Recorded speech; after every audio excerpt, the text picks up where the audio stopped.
Yo, what up, man? Hey, Don B is motherfucking back. Tagal natin nawala, no? Tagal ko hindi nag-vlog, no? Halos 2 buwan. Ay, update ko lang kayo dun. Update ko lang din kayo dun sa ano, no? Sa kulay ng motor natin. Medyo madumi kasi ngayon, eh. Alam nyo naman, nag-uulan, naputikan yung motor natin. Kaya ayun, kita nyo yung nilalagay natin na guwapo na solution, eh okay pa din, goods pa din siya, maganda pa rin yung motor natin, makinis pa rin, hindi na gagaskasan hindi na kumukupas yung pintura. Kaya yun lang update ko doon. Pero hindi naman yun ang topic natin today, dahil gusto kong pag-usapan ngayon is tuwing kailan nga ba tayo magpapa CVT cleaning, magpapa maintenance ng CVT natin. Ito based lang naman sa akin kung paano kami magpalinis ng CVT, tsaka recommended din ng mekaniko ko kasi na ganun, tuwing na ganun ako magpalinis sa kanya, para nga naman maiwasan yung mga mancha-mancha, tsaka para masilip-silip din yung panggilid ng motor. Dahil nga itong mga scooter kailangan mong baklasin bago mo makita yung piyesa nya, yung panggilid. Hindi tulad ng mga decambio, yung kadena may maintenance mo lang yung lulub, tapos adjust lang. Tsaka yung mga sprocket, yun lang. Kasi ang daming kailangan mong baklasin, tsaka yung mga air filter. Wala kasi akong video na pina-CVT ko to noong nakaraan. Halos ilang buwan, 3 months. Every 3 months ang recommended ng mekaniko ko na magpalinis nito. Dahil para masilip-silip mo na rin, tsaka para malinis din, para hindi na mamantsahan yung mga panggilid nyo. Dahil pag namantsahan pangit ng tingnan. Hindi naman pangit tingnan, kumbaga ang hirap ng tanggalin yung dumi. Tsaka para nasisilip-silip nyo rin yung mga bola-bola nyo, tsaka yung mga spring, ito yung torque drive, tsaka mga clutch spring, yan mga yan. Kasi alam nyo naman yan, mga CVT natin is wear and tear yung mga yan, tsaka yung mga torque drive, mga o-ring yan, tsaka yung grasa, yung mga grasa kailangan ng grasahan. Pero kung ikaw isang lalamove rider or delivery rider, MC taxi, siguro hindi recommended sa'yo ang 3 months. Siguro kasi sa araw-araw mong ginagamit, siguro mga 2 buwan, ganun. Mga 2 buwan, palinis mo na siguro, pasilip mo na para iwas aberya ka na din. Dahil nga siguro tumatakbo yung mga yan, 100 sa isang araw, 100 plus kilometer, diba? 100 kilometer yan sa isang araw, mahigit pa. Kaya mabilis lang maano yung CVT nila. Tapos malayuan pa madalas, so may mga angkas pa sila, ganun, mabibigat yung dala. Kaya may maganda talaga na mga 2 buwan palinis nyo na, para iwas na rin maputulan ng mga belt, maubos yung bola, di ba? Tsaka para magalaw-galaw din yung mga tornilyo niyan, yung mga nuts, makakita nyo. baka mamaya nag-i-stock na pala yan.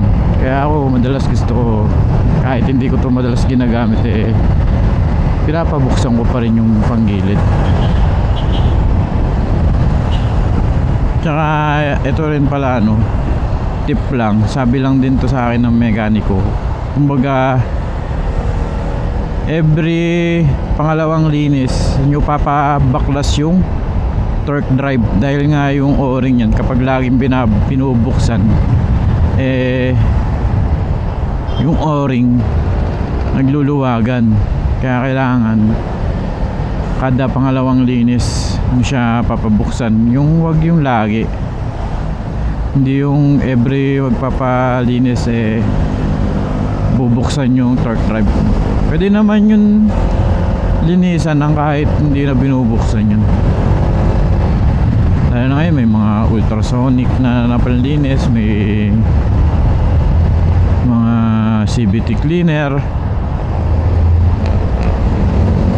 Kasi promise, pag naramdaman, pagka napalinis nyo yung CVT nyo, mararamdaman nyo yung pagbabago ng takbo ng motor nyo. Napakasarap pagka bagong linis yung mga CVT, mga panggilid-gilid.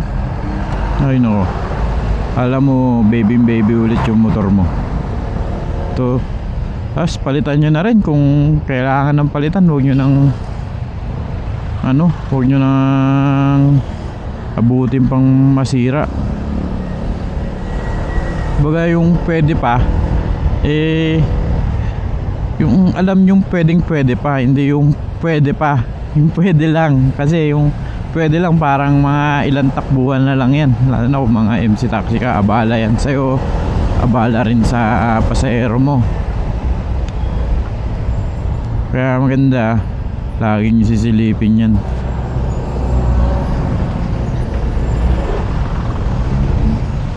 Kasi magkano lang din naman magpalinis, kada magtabi-tabi kayo, mga 350 lang at pagpa CVT cleaning, 350, 300, mga ganon. Depende na lang kung may papalitan.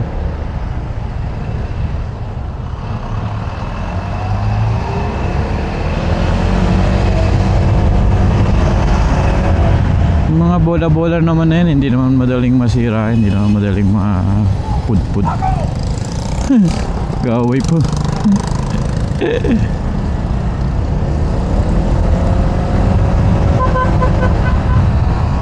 Hey, nag-aaway pa dun.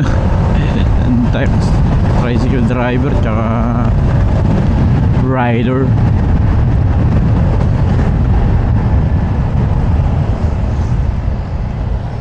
Okay.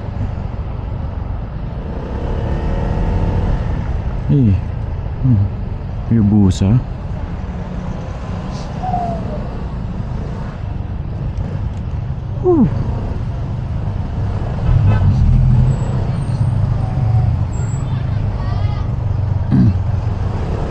Traffic lang dito. Dito sa CVT, yung lagay niya lang papalinis yan.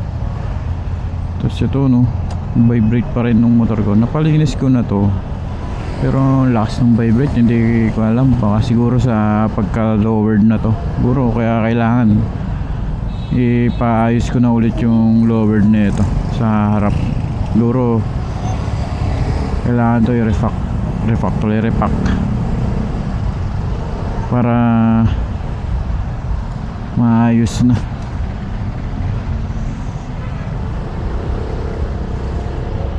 Tayo daan para dire-diretso na ako.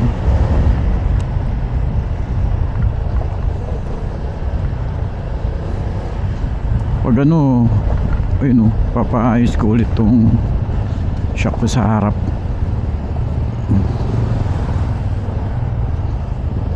Pero wala naman masyadong issue dyan. Pero yung sakit kasi sa katawan, yung irereklamo ko na lang talaga dyan, lalo na pag mga geto malulubak yan, hinday mo talaga yung sakit sa katawan yan. Ayun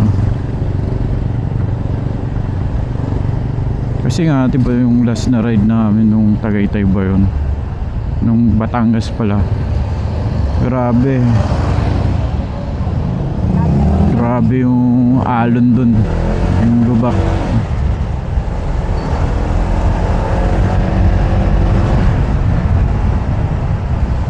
Alam mo yung espalto yung daan pero maalon.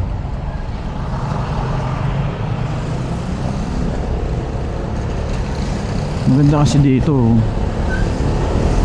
So ano ko ngayon, hindi mawigil yung manibela. Tsaka hindi siya mawigil. Meron kasi ako na testing na naka-click sa amin. Saka stuck yung ano niya, yung shock niya sa harap. Pero grabe mawigil. Nagwiwigil-wigil. Pag binitawan mo. Ito naman, pagka doon sa mga nagda-ride ka na malubak, sakit sa balikat, sakit sa katawan. Sakit nga nung katawan ko ngayon dahil dito.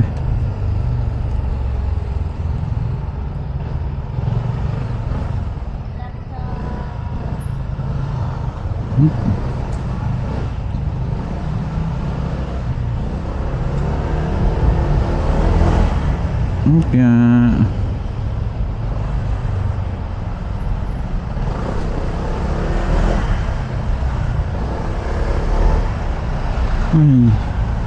grabe no, tagal ko hindi nakakapag-upload no, dahil minsan kasi ayoko mag-upload ng tulad ng ganito, yung wala naman ako mapakita sa inyo na nagpalinis ako CBT, di ba? Kasi minsan naiiwan ko yung camera kapag may gusto ko i-content na may papalitan sa motor. Minsan naman gusto ko lang mag-ride ng walang camera. Kumbaga ang ganit, simple lang ba. Minsan wala tayong budget pampalit ng pyesa. Kaya hindi ko napapakita sa inyo. Kaya minsan nahihirapan din ako ng content. Gusto ko nga siguro pagka nakaluwag-luwag try ko yung camp, kung ano, yung camping ba, moto camping yun, yung ganun tawagin nila, moto camping. Tsaka siya kaya boss, kasya yan sir, tuwala ka lang ba? Kasya yan, diretso tayo. Diretso tayo daan.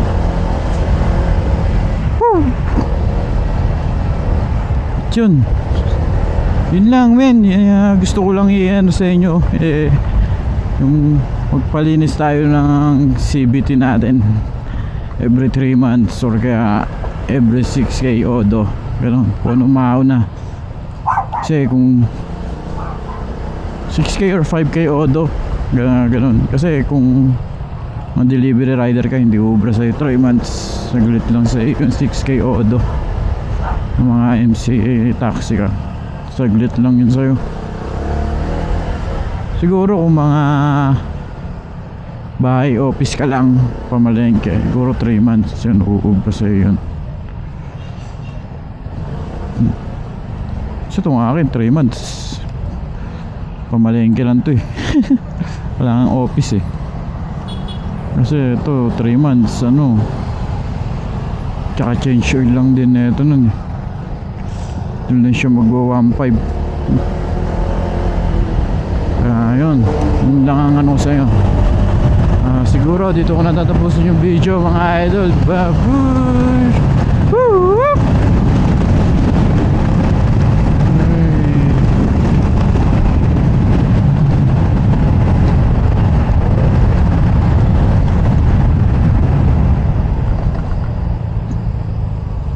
May asbu, holy smoke.